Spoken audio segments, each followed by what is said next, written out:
નમસ્કાર, આપ જોઈ રહ્યા છો નેશન પ્લસ ન્યૂઝ. હું છું આપની સાથે હેતલ ભગત. સાબરકાંઠા જિલ્લામાં ખનીજ માફિયાઓ બેફામ થઈ ગયા છે.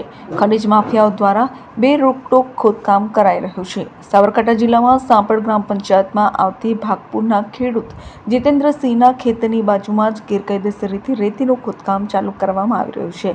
ત્યારે આજે તેમણે ખનીજ માફિયાઓને રોક્યા હતા. તે દરમિયાન ખનીજ માફિયાઓએ હુમલો કર્યો હતો અને માથામાં બોથડ પદાર્થ મારતા તેઓ ગંભીર રીતે ઘાયલ થયા હતા. તેમને તાત્કાલિક સારવાર માટે હિંમતનગર સિવિલ હોસ્પિટલમાં ખસેડવામાં આવ્યા હતા. બનાવની જાણ પોલીસને થતાં પોલીસે વધુ કાર્યવાહી હાથ ધરી છે. કંઈ નહીં, મારા કાકા ખેતરમાં ગયા હતા તો બાજુમાં 2 નંબરમાં લીજ ભરાય છે. ત્યાં 500 મીટર દૂર છે લીજ. તો ત્યાં ખેતરના જોડે ભરવાયા તો મારા કાકાએ કીધું કે તમે થોડું ખેતરના સાઈડમાં ખોદો. તો એ લોકો નહીં માન્યા. તો કહેવા ગયા તો પાછળથી હુમલો કર્યો. માથામાં 70 ટાંકા આવ્યા છે. ખનીજ ખાતામાં અહીંયા હિંમતનગર ફોન કર્યો તો ત્યાંથી એવો જવાબ આવે છે એમ કે તમે ડાયરેક્ટ ત્યાં FRI ફરાવો. તો એમની જવાબદારી નહીં આવતી ત્યાં કહેવાની.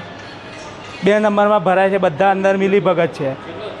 અંદર હપ્તા લે છે તો જે નહીં આવતા ને હાજર નહીં થતા ને. અમારે એટલું જ જણાવવું છે કે કાયદેસરની કાર્યવાહી થાય. લગભગ 500 મીટર દૂર લીજ છે. અમારા નજીકમાં જ અમારું નુકસાન થાય છે તો કહેવા ગયા તો એમાં પછી પાછળના ભાગે હુમલો કર્યો. સમાચારોના સતત અપડેટ મેળવવા માટે અમારી નેશન પ્લસ ન્યૂઝની યુટ્યુબ ચેનલને સબસ્ક્રાઇબ કરો, બેલ આઇકન દબાવો અને જોડાયેલા રહો ફેસબુક, ઇન્સ્ટાગ્રામ અને ટ્વિટર પર.